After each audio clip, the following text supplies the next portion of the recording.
fight and conquer in all our battles is not supreme excellence.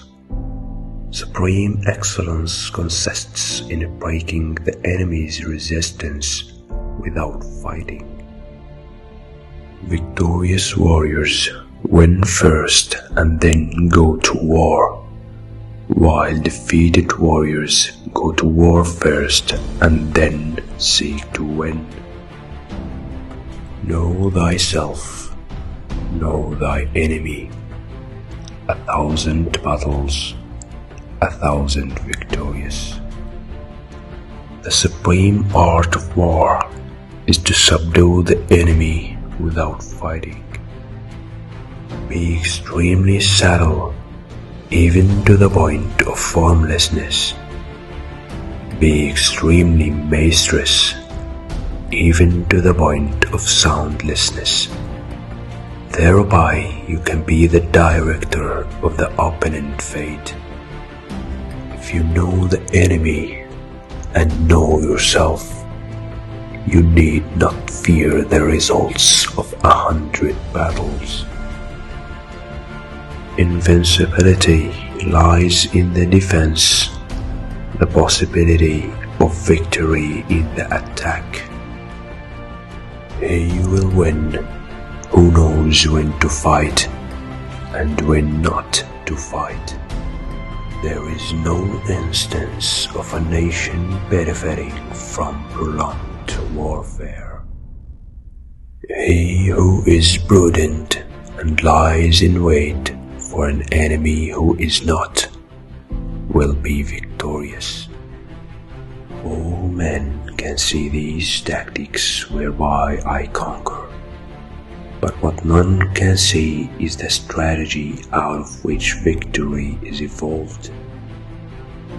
If fighting is sure to result in victory, then you must fight, even though the ruler forbid it. If fighting will not result in victory, then you must not fight, even at the ruler's bidding. The opportunity to secure ourselves against defeat lies in our own hands, but the opportunity of defeating the enemy is provided by the enemy himself. Regard your soldiers as your children, and they will follow you into the deepest valleys.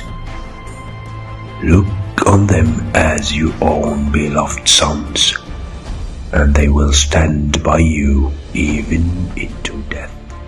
If you are far from the enemy, make him believe you are near. The art of war teaches us to rely not on the likelihood of the enemy's not coming, but on our own readiness to receive him, not on the chance of his not attacking, but rather on the fact that we have made our position unassailable. A good commander is benevolent and unconcerned with fame.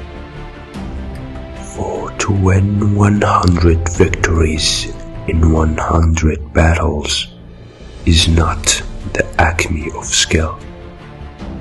To subdue the enemy without fighting is the acme of skill.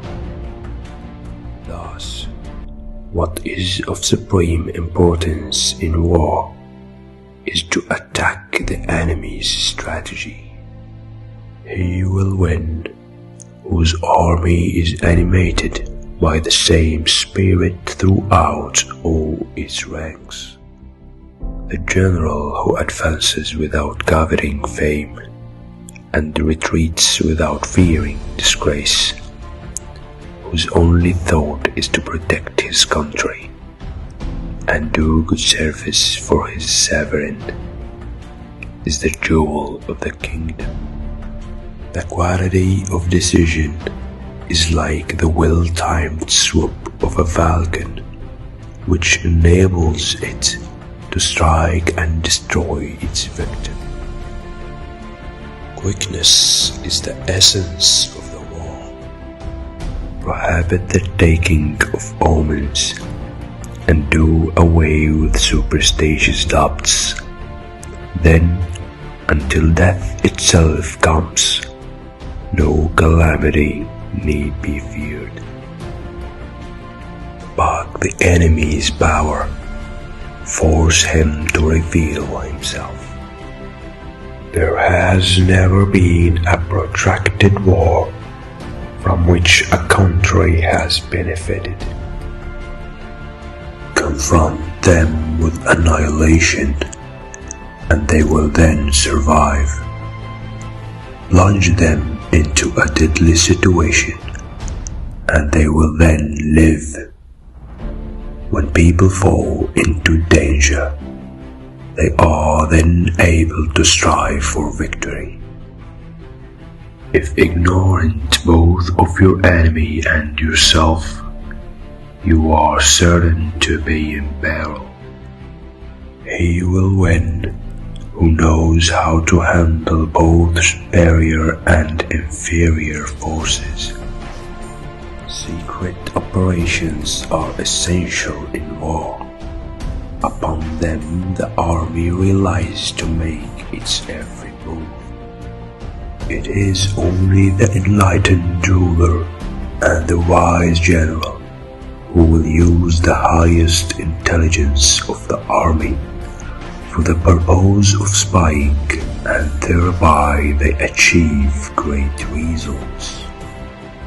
Hence the saying, if you know the enemy and you know yourself, your victory will not stand in doubt. If you know heaven and you know earth, you may make your victory complete. In the practical art of war, the best thing of all is to take the enemy's country whole and intact. To shatter and destroy it is not so good. For them to perceive the advantage of defeating the enemy, they must also have their rewards. The good fighters of old first put themselves beyond the possibility of defeat, and then waited for an opportunity of defeating the enemy.